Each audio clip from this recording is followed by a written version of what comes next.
ভারতে পাচারের সময় চুয়াডাঙ্গায় স্বর্ণের বারসহ রুহুল আমিন নামের এক চোরা কারবারিকে আটক করেছে বর্ডার গার্ড বাংলাদেশ বিজিবি। রোববার সন্ধ্যায় চুয়াডাঙ্গা ৬ বিজিবির পরিচালক লেফটেন্যান্ট কর্নেল সাইদ মোহাম্মদ জাহিদুর রহমান স্বাক্ষরিত এক প্রেস বিজ্ঞপ্তিতে এই তথ্য জানানো হয়। প্রেস বিজ্ঞপ্তিতে বিজিবি জানায়, চুয়াডাঙ্গার দামুড়হুদায় উপজেলার দর্শনা বিত্তপীর দায়িত্বপূর্ণ এলাকা দিয়ে স্বর্ণ চোরাচালান হবে বলে মর্মে তারা তথ্য পায় এবং তথ্যের ভিত্তিতে রোববার দুপুরে দর্শনা বিত্তপীর টহল কমান্ডার নায়েক জিয়াউর রহমান ফোর্স নিয়ে সীমান্ত পিলার ৭৭/২ এস হতে আনুমানিক ৫ কিলোমিটার বাংলাদেশের অভ্যন্তরে ডুগডুগি বাজারে অবস্থান নেয়। এ সময় বিজিবি টহল দল সন্দেহজনকভাবে একজন ব্যক্তিকে মোটরসাইকেল যোগে উক্ত এলাকা দিয়ে অতিক্রম করতে দেখে তাকে গতিরোধ করলে রুহুল আমিন নামের ওই যুবক পালানোর চেষ্টা করে। পরে টহল দল তাকে ধাওয়া করে আটক করে। জিজ্ঞাসাবাদের এক পর্যায়ে তার ব্যবহৃত মোটরসাইকেলটি তল্লাশি করে মোটরসাইকেলের হেডনাটের কভারের মধ্যে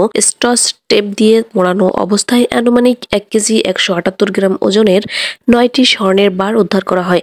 বিজিবি জানায়, জব্দগুলো স্বর্ণের বারের আনুমানিক বাজার মূল্য ১,৪৫,০০,০০০ টাকা। এ ঘটনায় বিজিবির পক্ষ থেকে দর্শনা থানায় মামলা দায়ের সহ আটক আসামিকে হস্তান্তর করা হয়েছে এবং জব্দকৃত স্বর্ণের বারগুলো চুয়াডাঙ্গা ট্রেজারি অফিসে জমা দেওয়ার কার্যক্রম প্রক্রিয়াধীন রয়েছে।